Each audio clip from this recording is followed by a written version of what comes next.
Y'all ready? Yeah. Let's go. Come on. Tiger Rag Radio is on the air. Let's crank this thing up. We're statewide, breaking down the latest happenings with LSU athletics. This is us. Hear from the coaches, Put together a defense that puts us in a position to win the SEC. the players, Having fun and we working, baby. That's it, baby. the recruits, Show some passion and some heart. and those who cover the Fighting Tigers of LSU and the All SEC. those things are going to be there, which are important. It's 2 hours of nonstop LSU What talk. a privilege. I mean, you get to represent LSU. Tiger Rag Radio is brought to you by Cummins. Cummins creates power solutions that the world depends on. Helm Paint and Decorating. The paint experts of Louisiana. Louisiana Beef Industry Council. Max Home. And the East Baton Rouge Parish Library. Get ready to talk Tigers with producer Jackson Blackman and hosts Todd Horn, Jeff Palermo, and Glenn Guilbeau. You're good players that are better people than they are players. This is Tiger Rag Radio, live from Super Chevy Dealers Studio. And good evening, everyone. Jeff Palermo from the Super Chevy Dealers Studio, along with the editor for Tiger Rag Magazine, Glenn Guilbeau, and Louisiana Radio Network and Tiger Rag reporter Andre Champagne. Thanks a lot for joining us here on Tiger Rag Radio. Should be a lot of fun here tonight, talking about LSU's huge win over Clemson on Saturday, 17-10, the final score in a game that I don't know if many people would have expected it to be that kind of a performance by LSU. It was pretty good, no doubt about it. We got a good lineup of guests for you tonight, as we are set to hear from Larry Williams, who covers Clemson. He's actually going to join us very shortly here from the Clemson Tigers Illustrated. Peter Burns of the SEC Network will join us as well. We'll get his take on LSU, and then, of course, we'll also talk with him about what else happened in the Southeastern Conference, Alabama's shocking loss to Florida State. Jacques Doucet from WAFB, the sports director there, he will join us as well. And then later on, we'll get you a scouting report on the Louisiana Tech Bulldogs, who started the season by shutting out Southeastern Louisiana. Teddy Allen, a longtime reporter, does excellent work as well with Louisiana Tech and their television broadcast on ESPN+. He's an analyst for Louisiana Tech. So Teddy Allen, he will join us later on in the show. But Glenn and Andre, Glenn, you were there inside the other Death Valley. How was it? You know, they have a great atmosphere there. They really do. I mean, and they don't have to call like a purple out or a white out or an orange out to get everybody to wear the same colors. I think they do it naturally. But just really a cool atmosphere. You know, it was funny, though, neither end zone has seats. You know, that stadium could be a lot bigger at 81,000. Yeah. Capacity could be bigger. But just a great atmosphere. And the layout of the campus is really cool. And it was noisy, but I tell you what, LSU really quieted them down. The press box where I was sitting kind of on the right side of the field was right in front of the student section, and they were standing up and partying and drinking. You know, we couldn't see. We had to move our heads around. But by the fourth quarter, man, they were sitting down and they were quiet because LSU just took over the game, you know, in the third quarter and then definitely in the fourth quarter. But just really one of LSU's greatest season opening wins. I would say, you know, one of the best ever, considering the residual effect going in, the 5 straight losses and how highly Clemson was ranked. And it really just opens up the season for them. You know, everything is in front of them, and they still may not play a better team than Clemson. So it's all right there. What was your – and I'm going to ask you the same question, Andre, but we'll start with Glenn. What was your biggest takeaway from the victory? That neither team really played that well, and but the significance of the win by LSU supersedes how they played. You know, they missed a field goal. They should have kicked the field goal at the end of the first half instead of going for it, and Brian Kelly readily admitted that today. It was one of the best admissions by a coach I've ever seen.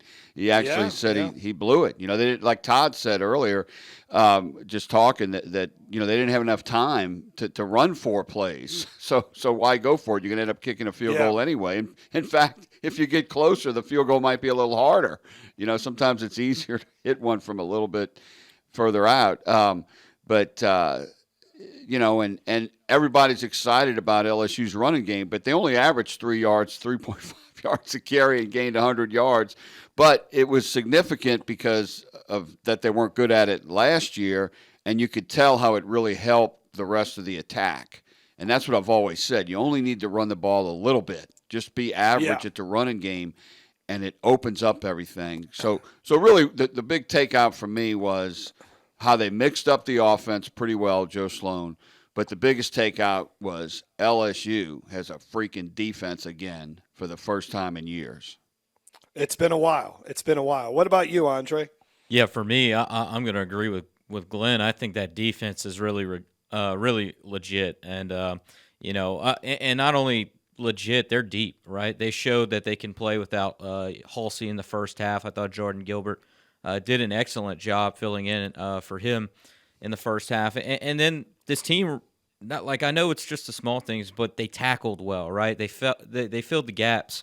They did the things that they couldn't really do last year, and that's really and you knew it was going to be different when LSU turned the ball over and LSU, got the stop in the red zone to limit Clemson to 3. So I'm sure that was a sigh of relief for LSU fans, but that was really the biggest takeaway for me. And then I also think that Joe Sloan called one of his better games at LSU, and I think that it shows he's benefiting from Alex Atkins. They had a lot more different run concepts that I'm sure we're going to talk about later today. So that's what my biggest takeaways were.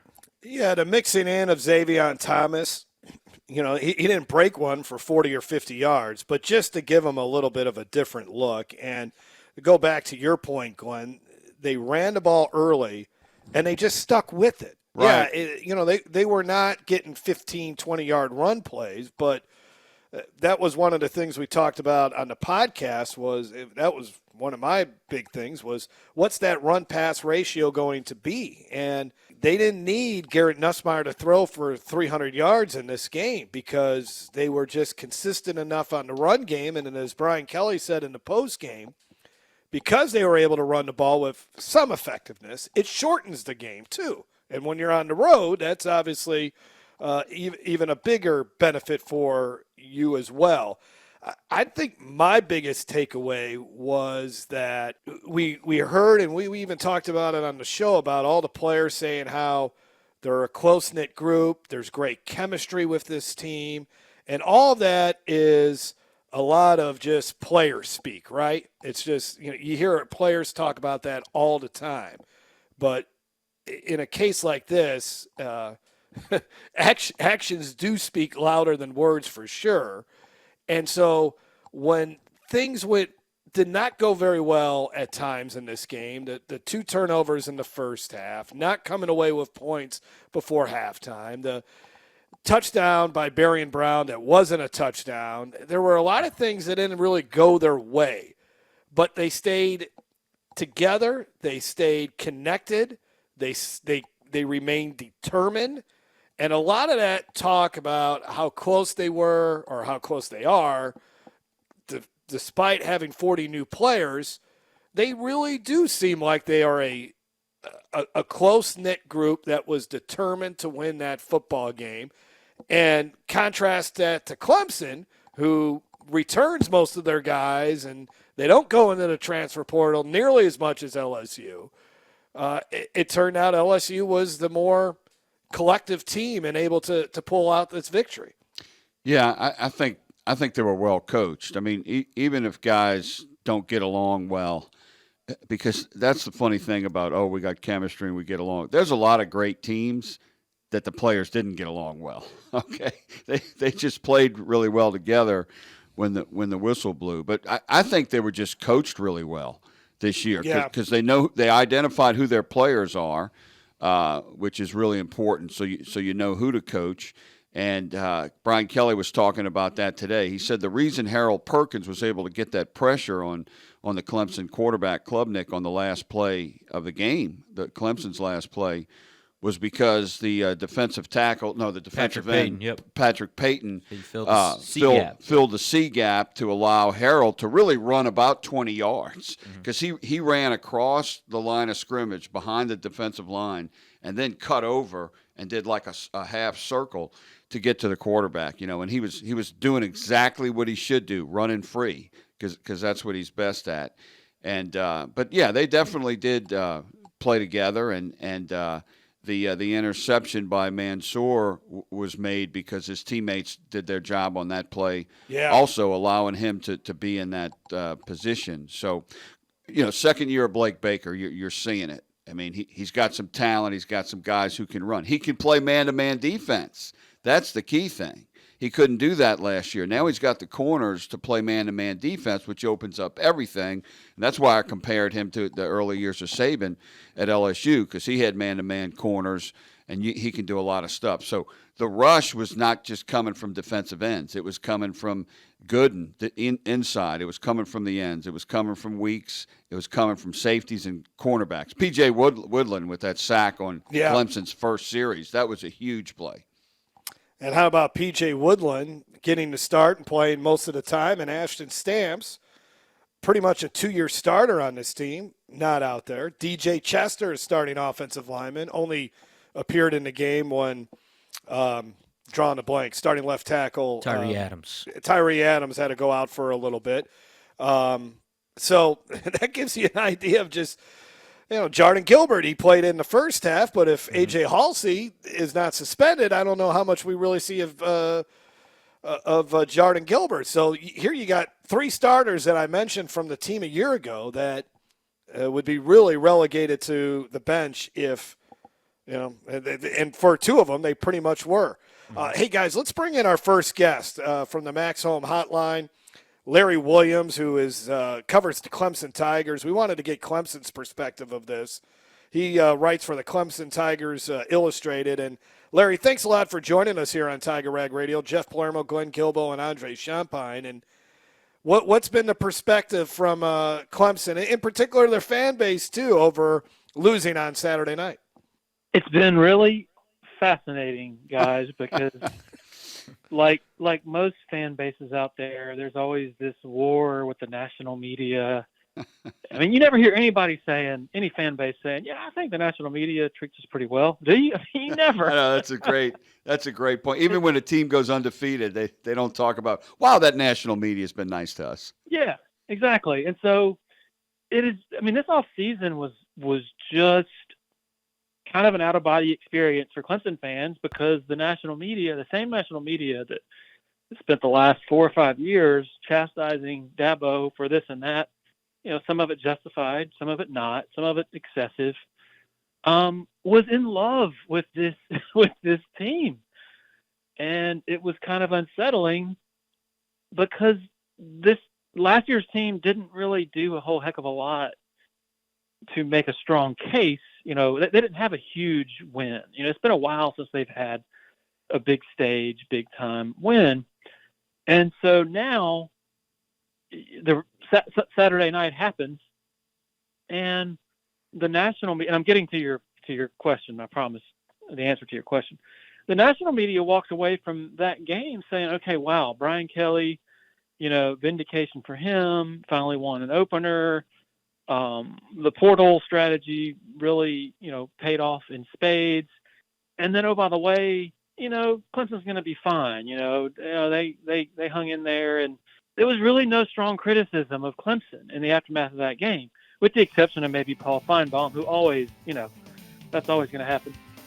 But the most vociferous, scathing criticism has come from within the bubble, from within Clemson's own fan base. And so it's like, they got the pitchforks out, and it's like, wow, get Cade Klubnik out of there. And wow, is he washed up? And I mean, it's to the extreme. I think in fairness, in Larry, can you stay with us through the break, Larry? Yeah, of course. Go ahead. All right, let's take our break. We'll have more from the Super Chevy Dealer Studio when we come back. Chevy trucks have you covered when the road takes you from smooth sailing to Chevy Colorado will eat up some of the toughest terrains with 5 available drive modes. And Silverado and Silverado HD have the muscle to take you out for some serious.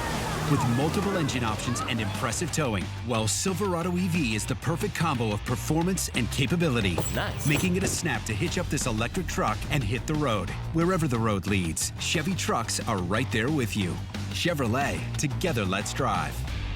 Tiger Rag Radio is back on the air, live from Super Chevy Dealer Studio.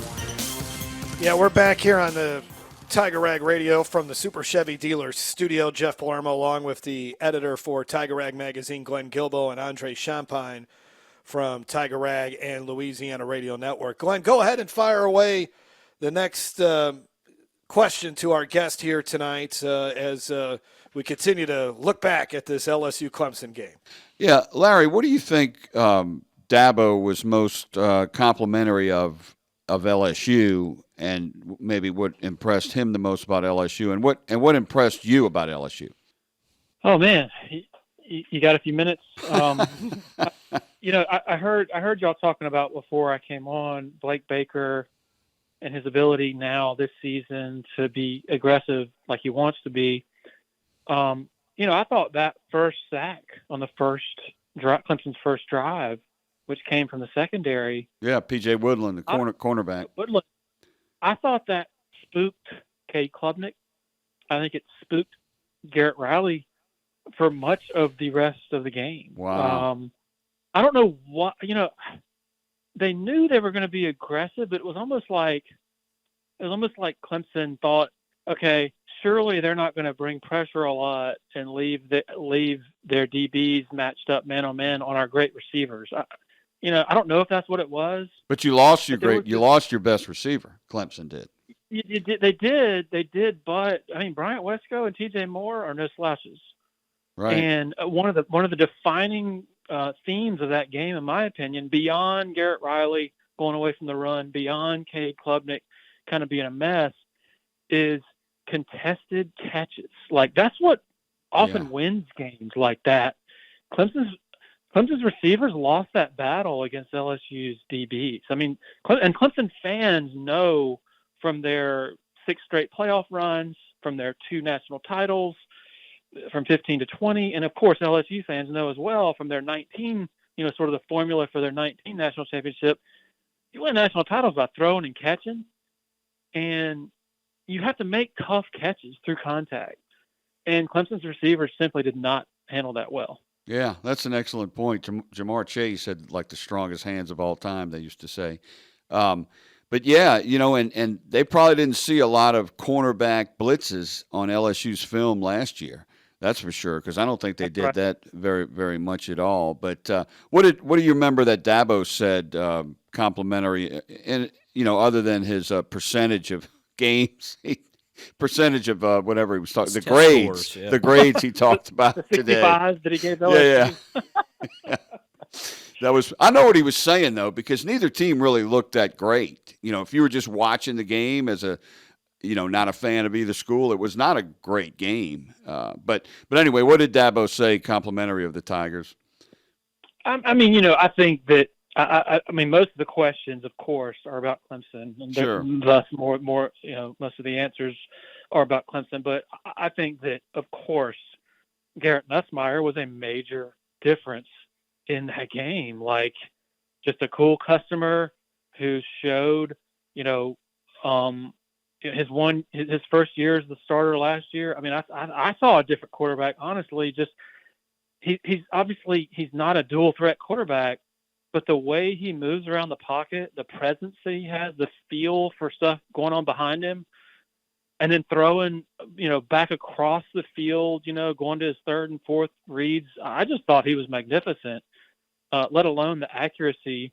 But as far as what Dabo was impressed with, I think he came into that game. I think Clemson staff came into that game thinking our defensive line can dominate this offensive line. And it kind of stands to reason, given what Clemson has, and given that LSU lost 4 starters to the NFL draft. particularly on the edges where LSU was young at tackle.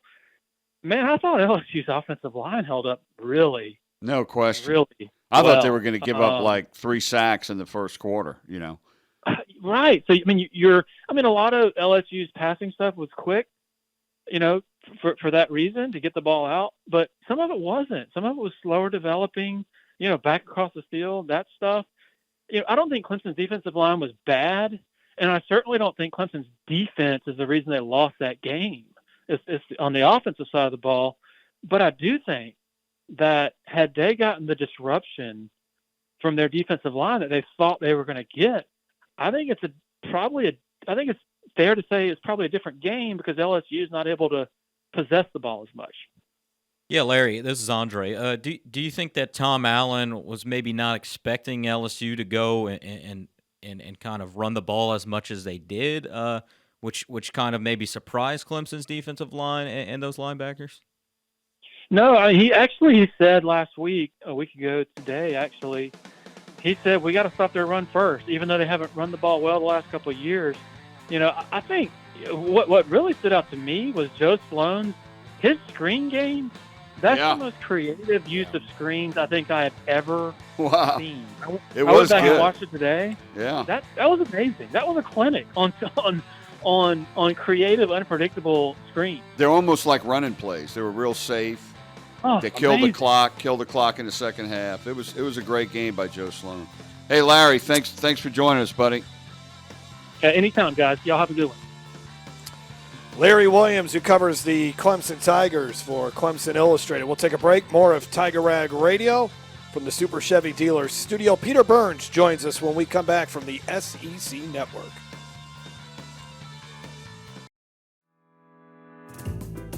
Summer reading is done. Back to school has begun. Join your East Baton Rouge Parish Library for events in August that will help make this school year one for the books. Attend a presentation about educational resources in our digital library.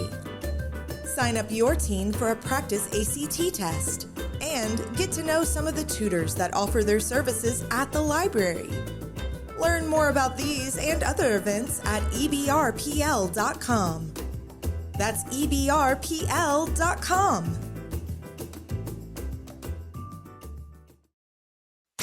You should call that radio station and let him have it. Good idea. 1-800-673-5555. I want to be under the bright lights. I want to be on the Broadway stage. Tiger Rag Radio is on now. Back from the Super Chevy Dealer studio, Jeff Palermo along with Glenn Guilbeau, the editor of Tiger Rag Magazine, and then also Andre Champagne, Tiger Rag reporter and Louisiana Radio Network reporter as well. Joining us now on the Max Home Hotline, it is Peter Burns from the SEC Network, who I know, like all of us, really enjoyed the opening weekend, the true opening weekend of college football. And Peter, thanks again for spending some time with us tonight. Couple of your big takeaways from LSU's win over Clemson.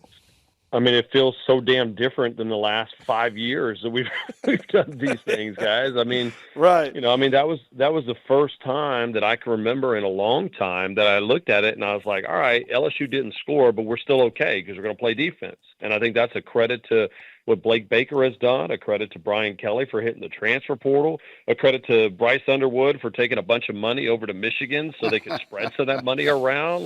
Thanks, Bryce. Seriously, I think it probably worked out best for all parties right now. But, this is, and I covered it on SEC Network today, Brian Kelly at the podium, and this was not a cocky Brian Kelly, but a confident Brian Kelly, and the fact of this is what he had a blueprint was when he came to take the job in Baton Rouge, and he finally got the damn roster to do it.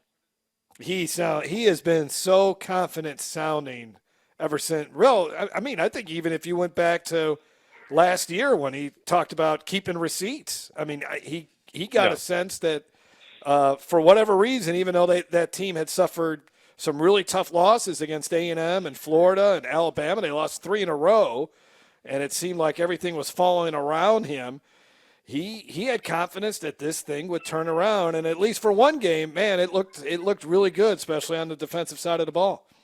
Well, and guys, there was so much before the year about how much pressure is Brian Kelly under, and is he in the hot seat? And that was so much BS. I mean, I've been calling it out left and right. No athletic department is in a situation to pay out $50 million plus for a head coach, so that was never a negotiable. But you knew that Brian Kelly was gonna be able to kind of right this ship to a certain extent. But now, I'll be honest with you, I think there's even more pressure on BK than there was before the season. Because if you lose to a good Clemson team and you go 9-3 and you're on the cusp, you're like, man, had you just played McNeese State instead of Clemson, you're a college football playoff team. But now it's a non-negotiable. This has to be 1,000% has to be a college football playoff team. I don't care how good the SEC is. You go into Clemson, you win that way. You spent this much money on a front-loaded NIL roster. There's no excuse for you not to go at least 9-2. The remainder of the schedule, especially when you look at some of the road teams that you're going to be facing. You're like, do you fear Alabama the way you did? I don't think that's going to be the case. So I think there's actually a lot of pressure now on Brian Kelly because of him winning that game. Well, but he doesn't play Tennessee. He doesn't play Georgia. He doesn't play Texas, which that might not be a tough game either. But I think they're going to be better. I think Arch will be better too. Agreed. But yeah, he but really, they're probably going to be favored in the rest of their games, Peter, through the regular season. So, I mean, he was under pressure anyway coming in. But I agree with you totally that he was not like he was under that much pressure because they got to pay for NIL. They got a lot of money invested in him, and the same guy who hired him is still there. Scott Woodward, right. but I think he sees what could happen, because this win really opened up the whole season. But I wanted to ask you, Peter, did going into the Saturday night game, LSU at Clemson with Alabama losing and Texas losing, I mean, did Brian Kelly save the SEC this weekend? Yeah, I mean, that's a great point. And I talked about it right after the win is when you have these quick takeaways. I said, hey, you finally won on the road. You finally broke the 5-game losing streak. You finally had one under BK's belt as an opener. But more importantly, I mean, the SEC was, quote unquote, I mean, the death of the SEC was written at 5:30 p.m. Eastern when, Alabama was being shoved in a locker out in Tallahassee. And so, my God, can you imagine the narratives, guys? Had LSU lost that game, I mean, people would have had a field day. And listen, the Texas thing was a great game. It was two really good defenses, and it could have gone either way. Ohio State got the better part of them. That's not a surprise. But what happened to Alabama was flat out embarrassing. And I think LSU and Alabama are in very similar spots. And the reason why I say that is because I think for the longest time, Alabama didn't have to go over and beyond to recruit. Saban had built such a monster there that they didn't recruit, they selected, right? And I think when BK first got to Baton Rouge, he's like, hey, the brand is great. Everybody wants to be a part of this. We don't really have to dip into the transfer portal. I'll do it here and there. I think he realized now I can recruit really good players here. And also, if I spend the extra money, we can have a damn good NFL light type roster. And now everybody's going to be chasing in LSU for the remainder of the season. Hey, Peter, this is Andre. I just kind of wanted to ask you, you've obviously covered the entire SEC. What other SEC teams stood out to you in Week 1 that you could see giving LSU maybe a run for their money down the line? Yeah, it's a great question because I'm intrigued, but nobody had the stones to play anybody worth a damn in Week 1, right? I mean, as much as I say it'd be nice sometimes you didn't have one of these, huge marquee games, but I mean, John Mateer at Oklahoma looked good. Well, we're not going to figure out who they are until probably next week when they host Michigan, who I still think Michigan's okay, but I don't think they're a college football playoff team. So I don't know. I mean, Ole Miss, of course, you're going to have to go to Oxford. But Austin Simmons they've scored 60 points, but guess what? I mean, that they can do that against inferior opponents. What happens when they get punched in the mouth like LSU can do? So I'm not too fearful of them right now. A&M gave up 24 points to, I think, an average UTSA squad. So, I mean, there are a lot of question marks in Week 1. And so I think that's why there is that pressure on BK, because now you're no longer the hunter, you are the hunted. And it's been a while since we've said that down in Baton Rouge. Hell, I mean, since middle of the 2019 season. Peter, how bad is it in Alabama? Was that and Not good. What's going on there? I mean, is that what is the problem there right now? Do you think? Well, the problem is a bit that what was tough working for Nick Saban also made him great because he demanded excellence. And I'm not talking about from the players, I'm not talking about from the coordinators, but from the staffers, from the equipment people, from the media. I mean, everybody was going to lead lockstep with Nick Saban. Okay. And we saw that even at LSU, the way he changed the culture out here. And there was okay, I can finally take my breath, but and take a rest and breather. Well, Kalen DeBoer, to his credit, that's the way he coaches. But there's just not – it comes almost at a perfect storm of not only was there more of a relaxation of standards and processes around Alabama, but it also comes with the point of privileged athletes as well. I mean, guys, I remember being on sidelines at Tiger Stadium, and I would feel so good that LSU was about to whip Bama's ass. And guess what? Then they'd walk out with Saban, and I'd look at them, and they realized they had no emotion. They were there to destroy your hopes and dreams. And I thought, yep, LSU's going to lose that game. And more often than not, they did. Now, when Bama steps off the bus, people are frothing at the mouth because now they think it's an opportunity for a wounded animal to take back all the beatdowns that the Saban teams gave over the last decade or so. Yeah. Arch Manning, is he going to be able to bounce back? Yeah, I mean, Arch is fine. I mean, it was unfair, the expectations that they put on him. And I like Sarkisian because I think he's as transparent as anybody in the media. And he told us, and I love the quote, hey, the first chapter was a little rough, but it's an entire book for Arch Manning. And Arch, I remember him talking to us kind of off the cuff at SEC Media Days. And you guys know it. He was like, listen, I've played 2 games. I understand. I love the hype, but I got to live up to it. And I'm just as curious as you guys are. And so I give him credit. I watched him take 30 minutes of tough questions today, and he handled it like a pro. I mean, I think they went in front of an unbelievable defense on the road, and that's probably the worst they're going to look all season long. So, again, I don't think we need to anoint him like so many in the media have done. I think that's just it called out a lot of lazy people in the media that came out and said, oh, my God, he's going to be the greatest thing ever in the history of the world. They were trying to do this Taylor Swift-ism of being attached their name to how good Arch is, and that was unfair to Arch, but now they got to figure it the hell out. Peter, LSU's got Louisiana Tech at home this weekend, but then it's Florida at home. Florida really beat LSU as bad as anybody last year other than Alabama. How do you see that game now 2 weeks out? Florida coming in. Florida looks decent. How do you see that?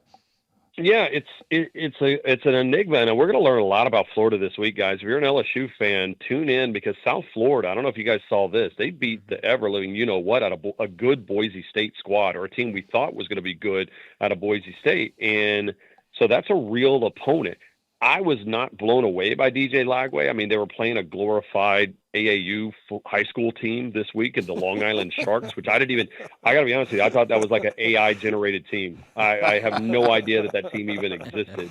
And they look good, but they're playing patty cake football. Like South Florida they've got some dudes there. So I'm curious to see if DJ Lagway is 100%. I don't believe him to be that way, but I know now that LSU has a run-stopping defensive front. They've got a great corners that they trust on the end, and these are the ingredients that the chef of Blake Baker wanted as a defensive coordinator that he didn't have last year.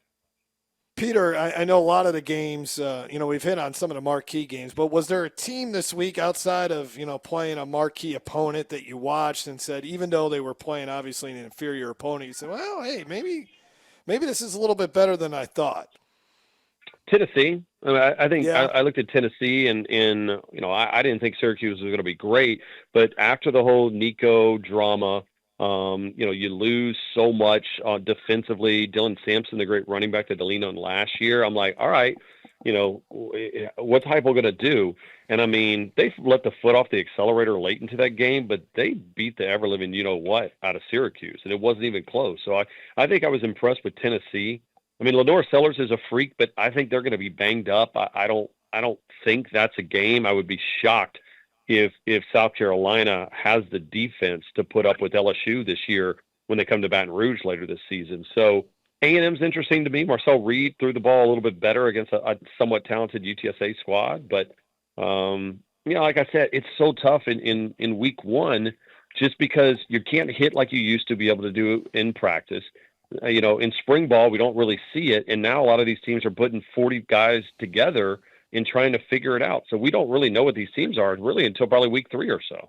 You think the Tennessee fans are upset that Alabama's still ranked ahead of them? I don't, that's great. And if I'm Heupel, I love every part of that. I mean, I'll be honest with you. I think as a joke that Auburn should have been ranked. I think Missouri it should have been ranked. I mean, what Alabama did was disgusting, guys. And they don't deserve to be a top 25 team. Now, are they talented? Hell yeah. I mean, their roster is really good. Kalen DeBoer is a great coach. They got good coordinators. They just got an attitude adjustment that needs to happen. And I don't know if you can flip that on a dime. I don't know if you can do that. I thought Auburn was interesting. I know a lot of people slept on it because it was Friday night at Baylor, but they ran the ball real well. Defensively, they're good. And I don't think Baylor's too bad. I'm curious. I mean, I know it's a weird matchup, but Missouri-Kansas is going to be a really intriguing game over in Missouri this year, up in Como this week, because Kansas is a fun team with Lance Leipold as their head coach, and Drink is kind of sleeping on it. Hey, Peter, thanks a lot for taking some time out of your very busy schedule to chat with us. Week 1, can't wait to see how it all continues to unfold. Thanks a lot for your time tonight. Love it, boys. Thanks for the invite. Thanks, Peter. Yeah, Peter Burns from the SEC Network, one of the best. We'll take a break. More from the Super Chevy Dealer Studio when we come back here on Tiger Rag Radio.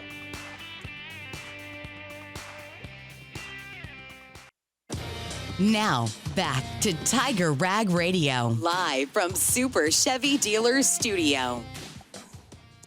Back here on Tiger Rag Radio, Jeff Palermo along with Glenn Guilbeau and Andre Champagne. Today we heard from Coach Brian Kelly. Usually we hear from him on Monday, but because of the holiday, it was pushed back to Tuesday. And there was a portion of that press conference that grabbed a lot of social media's attention. Apparently, Dabo Swinney, not apparently, he did. He was asked to give a grade of the two teams' performance on Saturday. And for whatever reason, he said he would score LSU a 65 out of 100. Now, Glenn, you did say that, I mean, it wasn't the most aesthetically pleasing games to watch, right? I mean, both teams are far from, even though LSU's defense played great, offensively, LSU is still a work in progress and still probably a few games away from midseason form. But Brian Kelly took exception to the idea that his team would score a 65 out of 100, and here's his response to that. He's either a really good grader, giving himself a 58, or he's a really hard grader on us, or he didn't see the second half, which that might be the case. He might not have wanted to see the second half. Oh, yeah, that's pretty good. Him and Dabo are pretty good friends as coaches go. They've played a few times, right. So I think he was taking some little jabs on it. But yeah, Dabo is just known for saying some weird stuff. I mean, he's always saying something kind of crazy. But I know what he was saying. But he probably should have given LSU. I would have given LSU like an 80. And maybe given Clemson a 65 or something like that. Yeah, right. All right, we'll dive into a little bit more of what Coach Brian Kelly had to say today, I should say, as we continue with Tiger Rag Radio here from the Super Chevy Dealer Studio. How you doing? This is Snoop Dogg. Tiger Rag Radio. Ladies and gentlemen, boys and girls, you are tuned in. Talk LSU sports, interviews, opinions, and your calls around the Tiger Nation. Baton Rouge was a life for me. Home with LSU Tigers. Now more Tiger Rag Radio. We love to score and get highlights and championships and play to win. Tiger Rag Radio. Super Chevy Dealer Studio. Jeff Palermo along with Glenn Guilbeau and Andre Champagne. Coming up next, Jacques Doucet from WAFB-TV, the sports director there.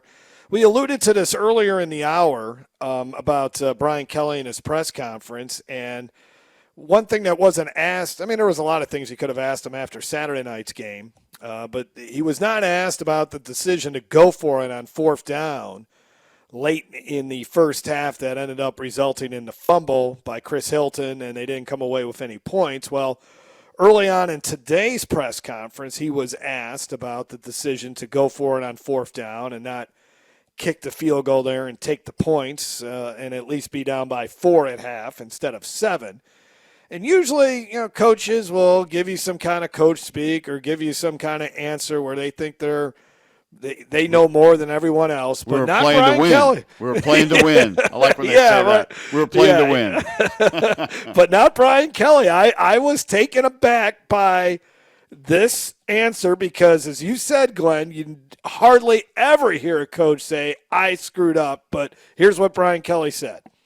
The mistake that I made on that is that we didn't have enough time on the clock to get in 4 plays. So analytics is also looking at how many plays can you get in to make that 4th and 2 worthwhile. Even if we got it with only 1 timeout and the time left on the clock, it would not have given us the maximum opportunity on that go. So that was a mistake on my part. We should have kicked the field goal in that situation.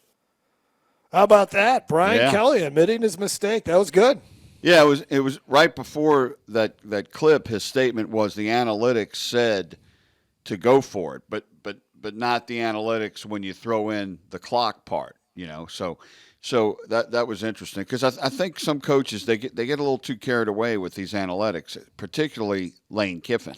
He's missed more 4th downs than any coach ever. But the way the game was playing too, it was going to be a close game. So 3 points is more valuable in that situation than they are in a lot of other games. But yeah, hats off to Kelly for admitting that mistake. That was nice to hear.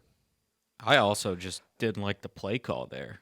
Yeah, right. Yes. At least throw in the end zone. Right, exactly. If you're going for the points, which, that's what you were showing the bluff, right? They were sending the rush, and they were okay with that. They kind of let the boundaries free. And then you also had Hilton, who kind of stumbled before he really made an attempt to go. So I just weird play call. Yeah. The screen game did work well most of the night. Just not that play. Yeah, that was kind of a little screen pass, and they got it to their fast guy. So it wasn't a bad idea, but it just didn't work right. And that's the thing about this game. LSU only scored 17 points, but you can just see that there's a lot more points in that team from the play calling. Joe Sloan, excellent play calling, and I think the defense is going to get better too. Look, AJ Halsey was all over the receiver on 3rd down before the last play. You're going to have him for the whole game next week and in future weeks against good teams. Yep, it should be a lot of fun to see how this defense continues to develop. We'll take a break. Hour number 1 is in the books. Jacques Doucet from WAFB-TV Sports will join us when we come back. Tiger Rag Radio from the Super Chevy Dealer Studio. We'll be back after this. Y'all ready? Yeah. Let's go. Come on. Tiger Rag Radio is on the air. Let's crank this thing up. We're statewide, breaking down the latest happenings with LSU athletics. This is us. Hear from the coaches, Put together a defense that puts us in a position to win the SEC. the players, Having fun and we working, baby. That's it, baby. the recruits, Show some passion and some heart. and those who cover the Fighting Tigers of LSU and the All SEC. those things are going to be there, which are important. It's 2 hours of nonstop LSU What talk. a privilege. You get to represent LSU. Tiger Rag Radio is brought to you by Cummins. Cummins creates power solutions that the world depends on. Helm Paint and Decorating. The paint experts of Louisiana. Louisiana Beef Industry Council. Max Home. And the East Baton Rouge Parish Library. Get ready to talk Tigers with producer Jackson Blackman and hosts Todd Horn, Jeff Palermo, and Glenn Guilbeau. Players that are better people than they are players. This is Tiger Rag Radio, live from Super Chevy Dealers Studio. Hour number 2 of the show, Jeff Palermo, News and Sports Director of Louisiana Radio Network, along with Glenn Guilbeau, the editor for Tiger Rag Magazine, Andre Champagne from Louisiana Radio Network and Tiger Rag, and Jackson Blackman, our producer here tonight. Coming up a little bit later on, we'll talk with Teddy Allen, who's a writer who does excellent work on the ESPN broadcast for Louisiana Tech. So we'll get a scouting report on the Bulldogs, who are coming off a shutout win against Southeastern Louisiana. Tech had a really good defense last year, and looks like they have another decent unit this season, but they struggle offensively. So it could be a tough night for them going up against this new LSU defense that LSU fans are they're boasting their chest about, saying the defense is back and all that kind of stuff. Let's bring in our next guest, Jacques Doucet from WAFB. He joins us on the Max Home Hotline. And Jacques, and I know you were out at preseason camp a lot, and you saw it with your own eyes, and you heard all the talk about an improved defense. But did you think for the season opener it would be that good? No, Jeff. I mean, if you would have said LSU is going to give up only one touchdown to a quarterback who was a veteran who threw 36 touchdowns last year, had another 7 rushing, to a team playing at home, especially after what we've seen out of LSU's defense in the last several years, I think there'd be no way that you would believe that. But, man, it was fun to watch LSU play defense again. They stuffed the run. They harassed the quarterback. Oh, my God, they even intercepted a pass. I think they only had 6 interceptions all of last year. And so you really look at the game, and I'm sure Clemson's got some, coulda, shoulda, wouldas in there as well. I mean, I think if Clemson kicks the field goal at the start of the third quarter and LSU's down 13-3 on the heels of the bad decision to not kick the field goal LSU at the end of the first half, it was skewing in a bad direction. But if you look at it, LSU, for the most part, dominated the game. I mean, Clemson got 3 points off the Bauer-Sharp fumble early. LSU passes on the field goal, and then, I guess they implemented the rule correctly. But to me, watching it, Darian Brown makes a catch. He makes 2 steps. He breaks the play at the goal line. Touchdown. That's it. But that's not apparently the way the rule is put into play. So a very, very strong win by LSU to start the year, and they took on a lot of risk playing this game, and they won, and they should be thrilled about it, and so should the fans. Yeah, and Jacques, they, like you said, they left a lot of points out there, and they didn't play great, and they had the big turnover by Bauer-Sharp early. I remember you asked Brian after the game, I think it was about that sequence you were asking, but you asked, were you thinking, here we go again? And I thought Kelly gave a great answer there. He said he didn't think about it, but he did admit it might have entered his mind. And when you've lost that many openers and those things happen, it was really strong how they came back from it. Yeah, Glenn, I think this is 3 season openers in a row in which LSU's had a 4th and goal in which they've gone for it and they haven't gotten it. I think wow. It was the opening. Remember the opening drive in Orlando against Florida State? Yeah. They went for it. They didn't get it. Yep. That's right. And then last against USC in Vegas, the opening drive, they went for it. They didn't get it. This was not the opening drive at Clemson, but it once again was another. If Nussmeier would have thrown a touchdown to Trey-Dez Green, we'd all say, "Oh, what a great play and call." But I think most of us in the press box were saying, "Why are they going for it? Take the points, kick the field goal." And Kelly, to his credit, admitted today, "Look, we made a mistake. I shouldn't have done that, and they should have taken the 3 points." But a great win for LSU. It's funny. I saw Verge Alsbury walking down, and I just knew that LSU was going to lose this game, and everyone was going to be drilling Verge for scheduling this game, which they scheduled it 8 years ago because LSU fans started complaining that all these huge games were being played in these neutral site settings. And so, to play Clemson in Tiger Stadium, you got to go to Clemson. And so I said, I guess they'll be thanking you now for scheduling this game since LSU won it. Big time win by the Tigers. Yeah, Jacques, this is Andre. I just, let's go back to that defense. It looked like they were all running around. Just what is there an LSU defense that this group? I know it's early, but that this group may remind you of just with all the havoc that they caused on Saturday? Well, first off, Andre Champagne, WAFB Sports Intern, Hall of Fame, great contributor to Sportsline Friday night as well. Thanks for the good reference. Yeah. There you go. Yeah, no. I'm reteaching him a lot of things, Jacques. Jacques, I'm reteaching him a lot of stuff. Yeah, he keeps trying to do imitations, Jacques. Exactly. He keeps trying to do his Brian Kelly imitation. We've had to tell him to stop. Yeah, exactly. Yeah, whoever taught this guy what's the old Yoda line? You must unlearn what you have learned. Jacques quoting Star Wars, baby. You never would have known. So at least it wasn't a Van Halen reference. Anyway, for Andre, about defense. Well, I mean, it's the first time. Even the 2019 National Championship defense, I mean, they had days where they went out and they couldn't tackle that Rice Plumlee at Ole Miss. He ran all over them. I mean, there were times. Good point. Texas scored at will. I remember Ogeron in the post game, we did not play a good defense today. He was upset about the defense then. So, it's one game, but certainly this monster Delane looks like a huge addition. He made a lot of big plays out there. Sometimes I wondered, are we talking about Harold Perkins too much? No, I guess not, because he looked like an All-American in the game. And I tell you what, we talked a lot about Whit Weeks, and rightfully so. And I don't know what I ever thought about his brother Wes, but I think his brother is really turned into a pretty solid football player himself. And so. The defensive lineman, Dominic McKinley, great to see Jacoby and Guillory out there after his really bad Achilles injury. So I don't know who to compare them to, but certainly they felt good enough about putting their defense on the field and say, hey, go win the game. And, they got it down to the 23-yard line, but LSU shut the door on them and turned them away. And so I think that's just real exciting because I'm not worried about the LSU offense. They're going to score points. Their timing will be better after a season opener, and Clemson's got a really good defense. So I'm not worried about that. I just think the combination of both of those, it's truly complementary football.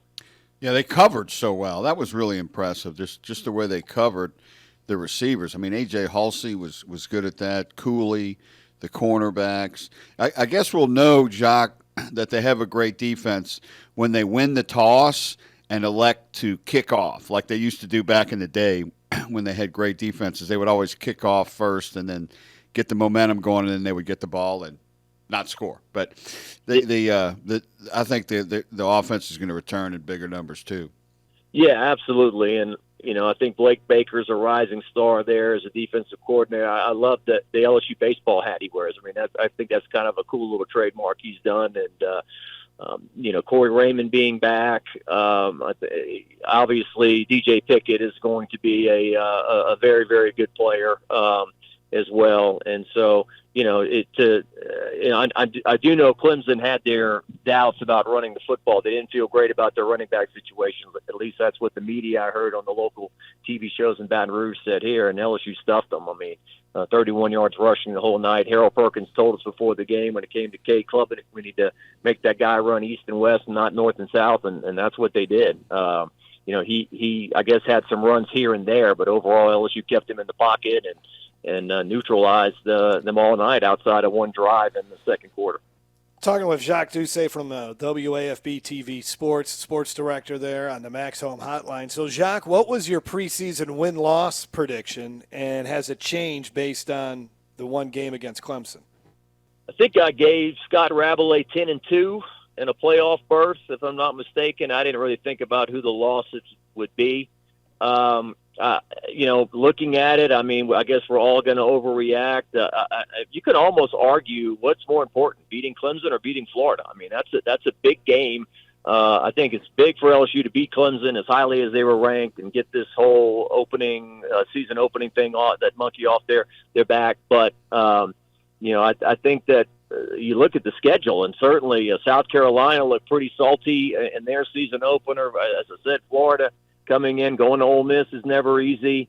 And Alabama, I don't care what they did in their first game. They smoked you last year 42-13 in your own stadium. So I know Milroe is gone and all that. So certainly there's really not many weeks where you can just say, they're going to win and feel comfortable about it. But, yeah, I think that doesn't really change. I mean, maybe you could lean towards maybe 11-1 because certainly Clemson was viewed as a game that they could lose and where it was placed and all that. But I think 10-2 is still a good predictor if they can get into the playoff and all that. But who knows? I don't know what's going to happen. But certainly everybody in the preseason, no matter if it's high school or college, they always say, "Oh, we really like each other. Oh, this is the closest team we've ever had. Oh, the camaraderie's great."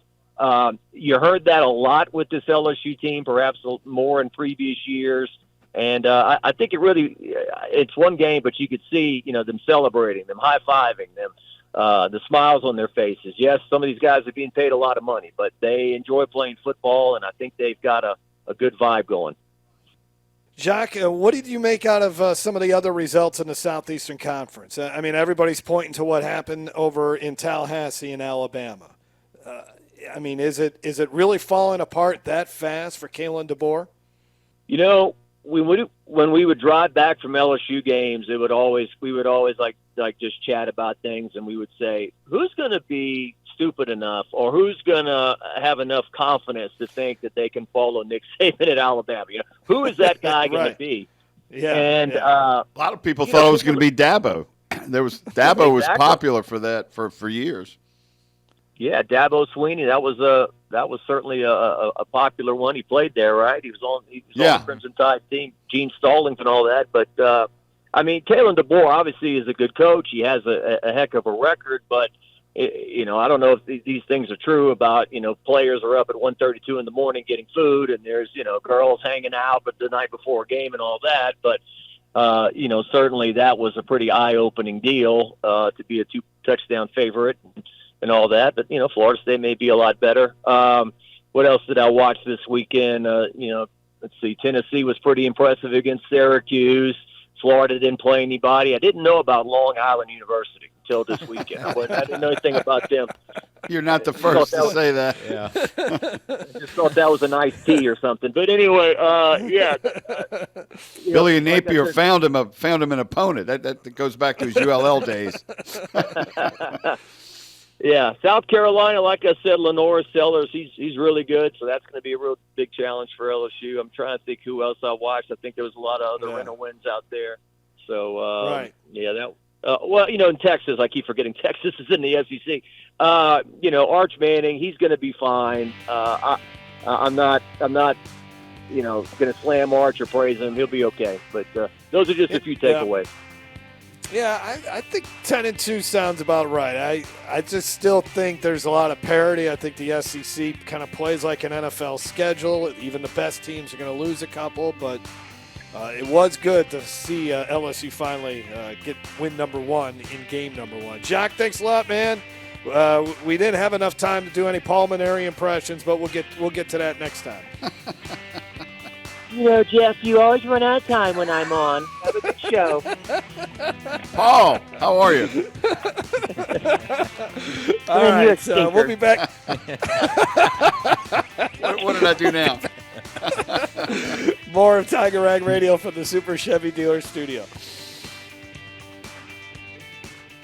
Chevy trucks have you covered when the road takes you from smooth sailing to Chevy Colorado will eat up some of the toughest terrains with 5 available drive modes. And Silverado and Silverado HD have the muscle to take you out for some serious.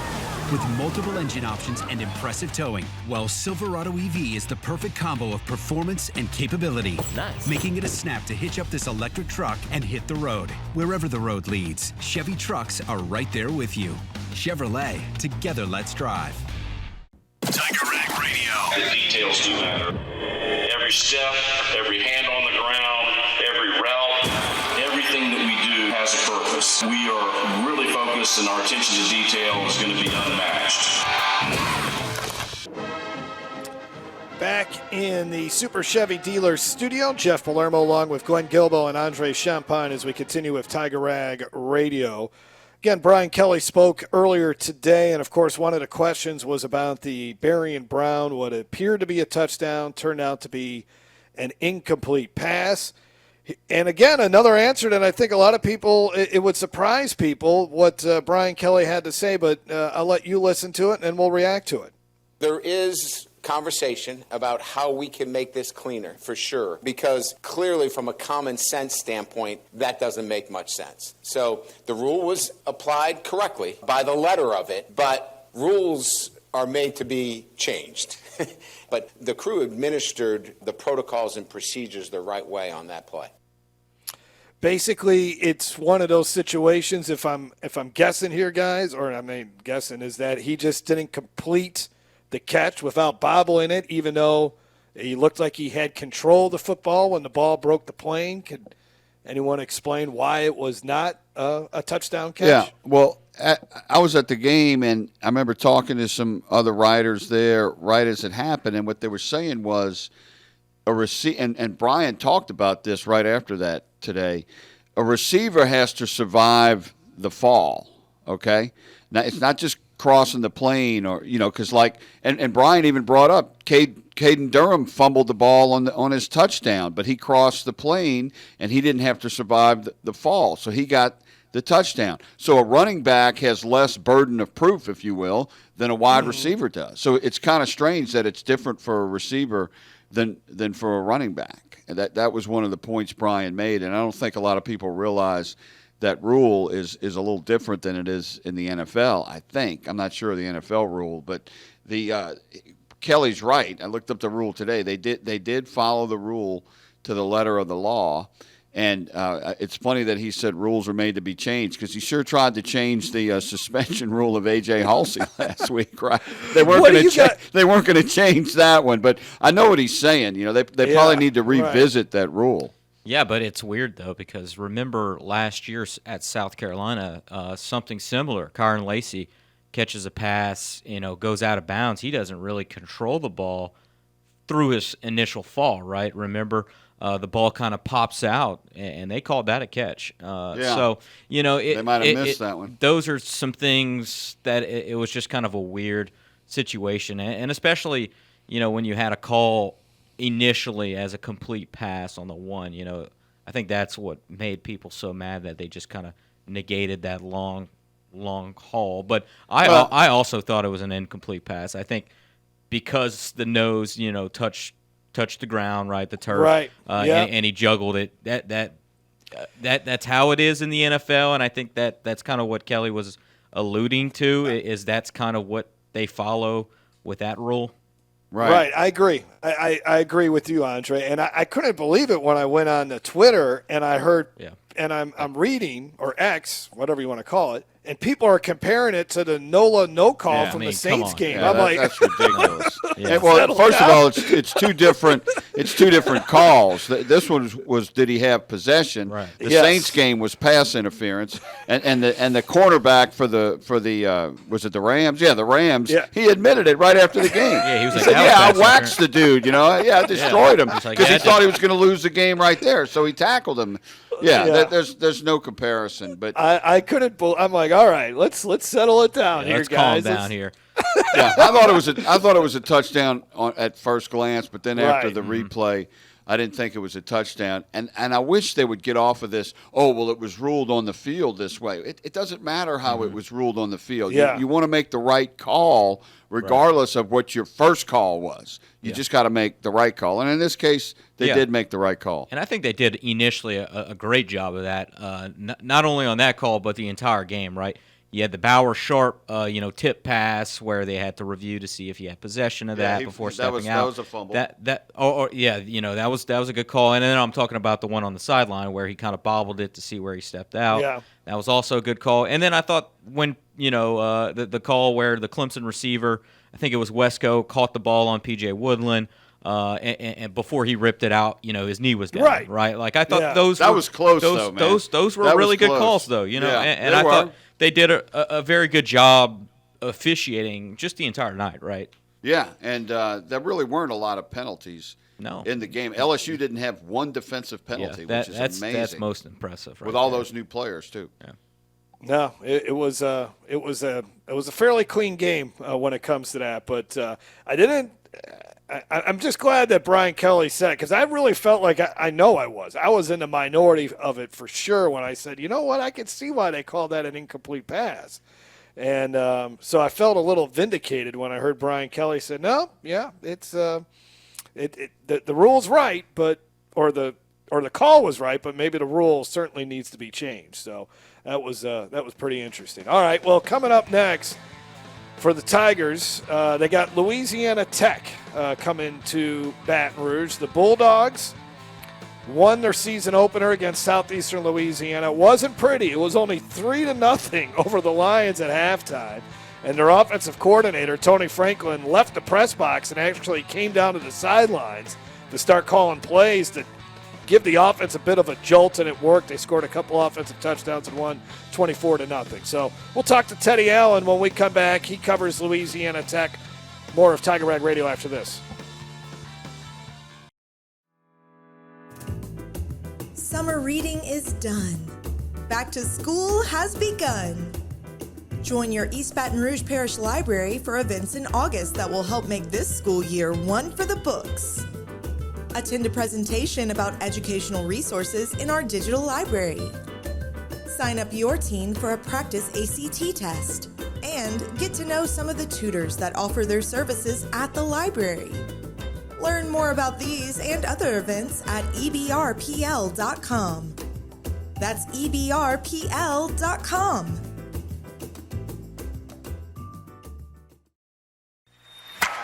And we're back with Tiger Rag Radio, live from Super Chevy Dealers Studio.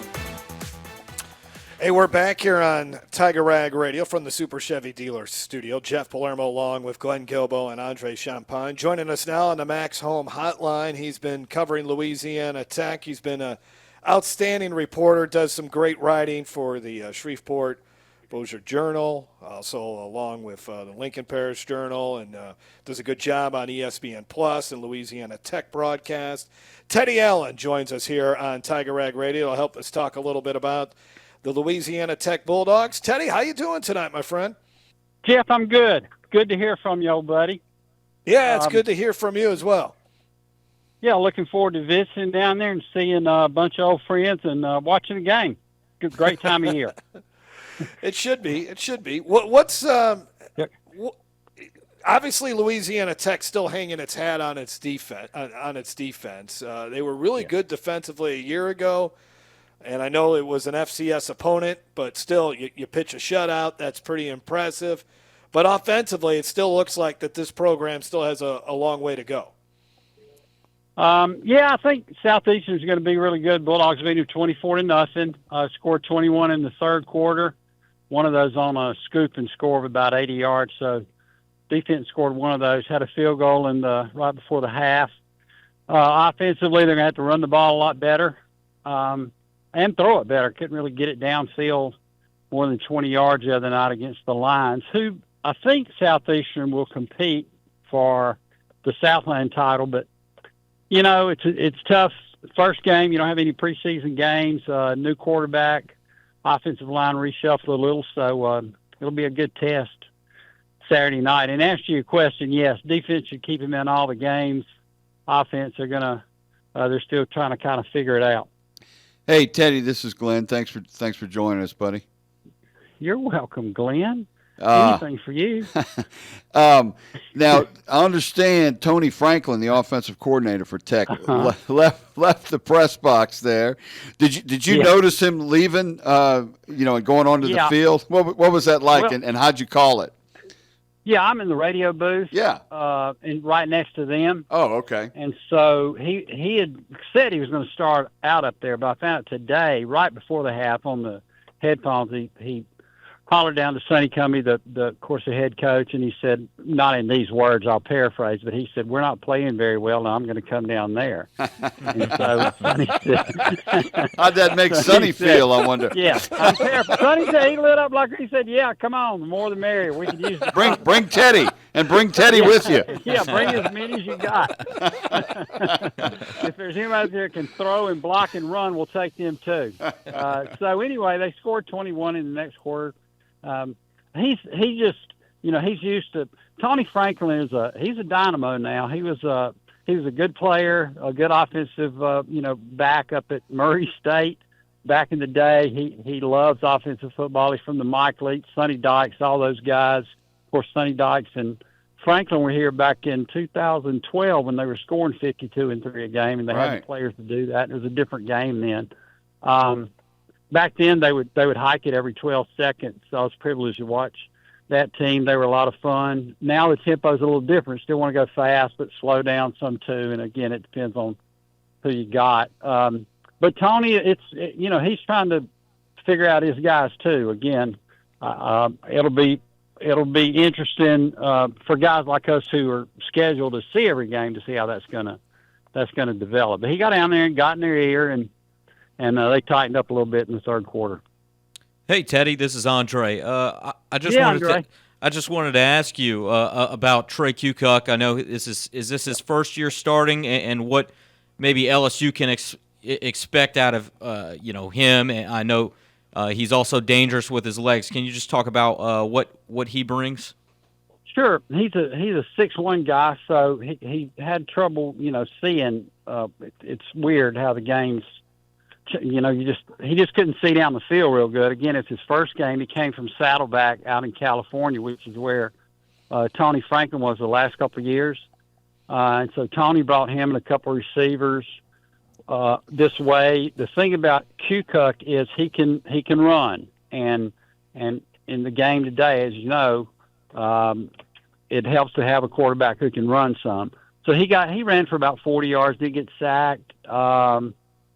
I gave the Bulldogs a little extra threat there that they didn't really have last year, although the two guys backing him up are 6'5" that can really throw it. So I don't know if we'll see them in Tiger Stadium or not. But look for number 2, Kukoc. He's Trey is 6'1", around 200. He's a real competitive kid.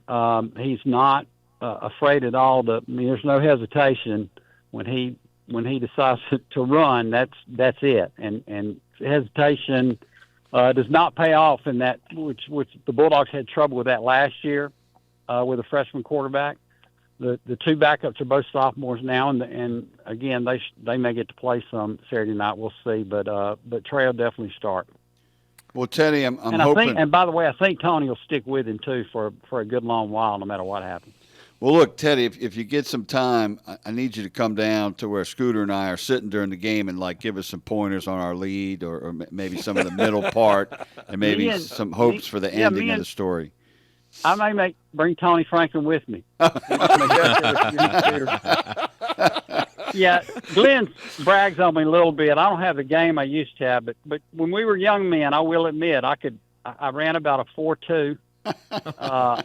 And I was doing, that's in the 25, not the 40. Okay. Yeah, I was going to ask. Okay. But I was doing, Glenn will tell you, I was doing things with split infinitives and dangling participles back then that, you couldn't really coach. No one else could. It was amazing. Fun. It was good times. It was amazing. It was good. We're very blessed. We're very blessed. We had a lot of fun. Teddy, what is Yes. coming to Baton Rouge for the Tech fans? What does that game mean to the Louisiana Tech nation to play LSU every now and then? It's one thing it means this year is they get to see a bunch of our old coaches. Y'all have about 27 guys down there on the staff, either analysts or coaching, that were up here. And Joe Sloan met his wife up here. That's Blake right. Baker, I can still see him and his crew in Halloween costumes. And I think his, bless her heart, Miss Baker was pregnant with one of their children up here. I don't know how many they have now, but they were a joy to be here. John Belton is a wonderful kid, and I think Trey Holtz is there, his first year as an analyst. We just loved having them and getting to be a part of their young coaching careers. Real proud of them, and I'm glad they're down there with y'all. But to come down there and play, a lot of guys. Kobe Seals is a good example. He's the preseason defensive player of the year, number 10. He's a linebacker for the Bulldogs.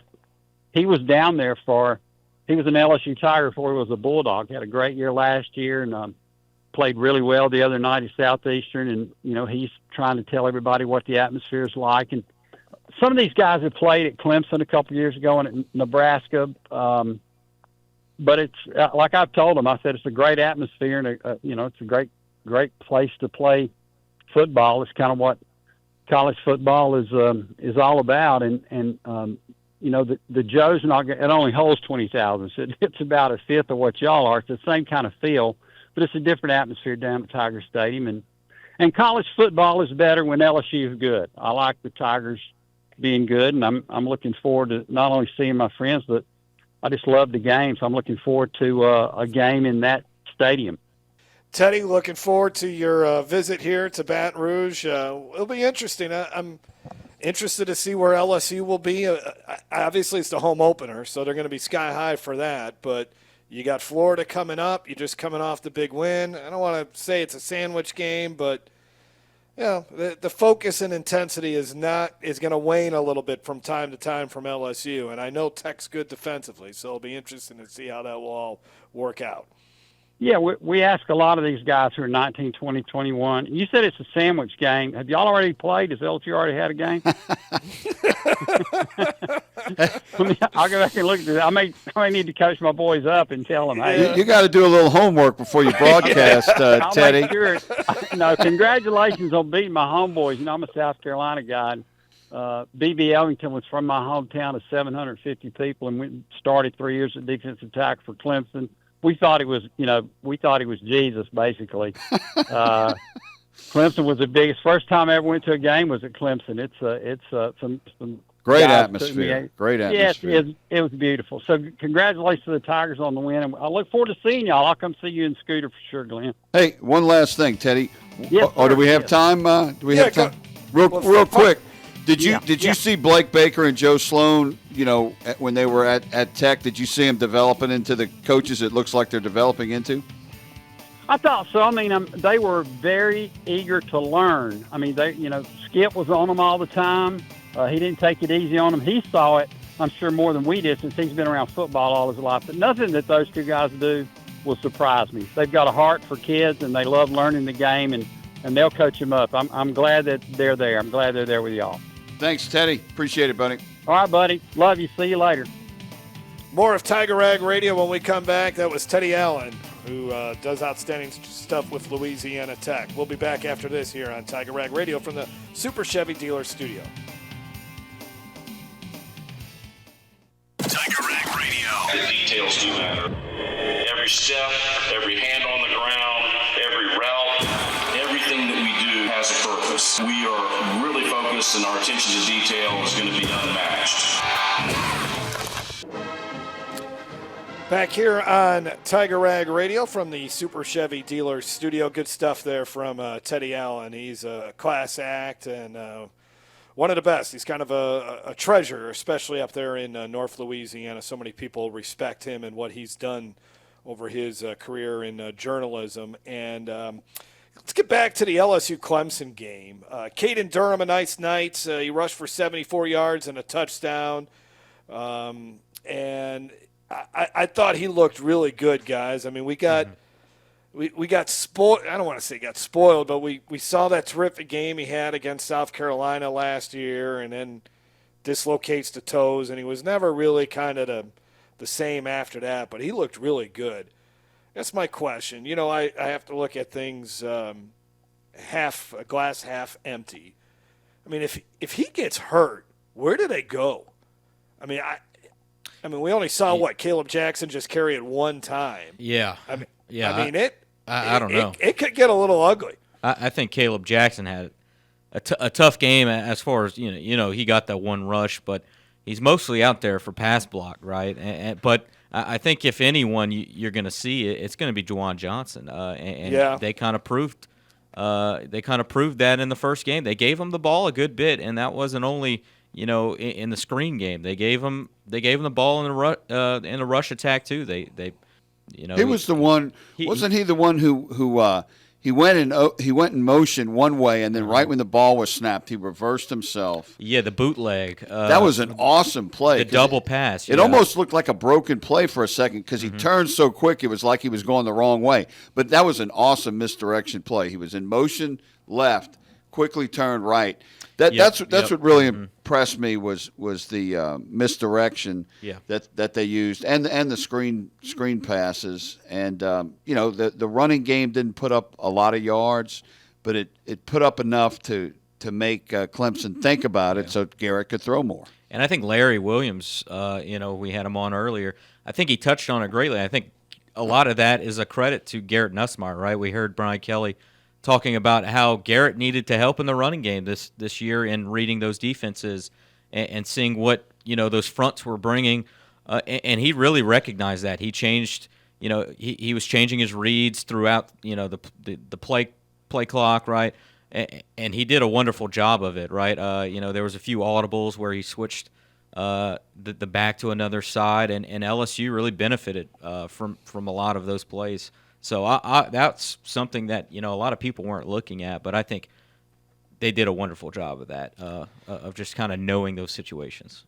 The use of Xavier Thomas, I thought, was great. Yeah. And now it's on tape. I mean, obviously other teams can game plan for it, but just Todd talked a lot about it. The executive editor, Todd Horn, who's not with us tonight, he kept saying, hey, they're going to be creative in the running game.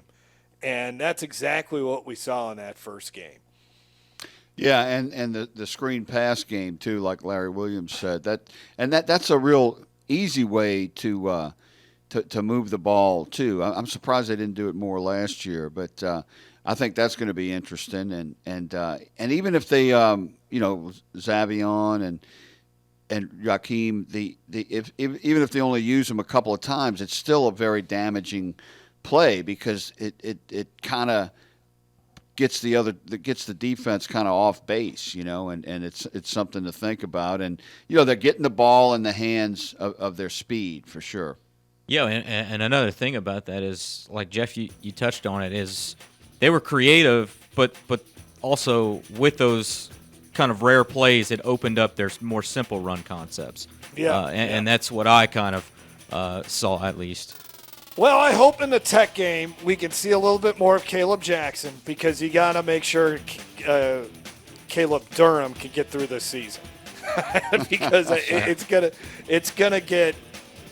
could get interesting if he's not if he gets seriously hurt. So, right. But hey, I mean, Clyde Edwards-Helaire made it through a full season. I mean, these guys can. But it is a demanding position. We know that. Right. All right, we'll be back after this here on Tiger Rag Radio to wrap it up from the Super Chevy Dealer Studio.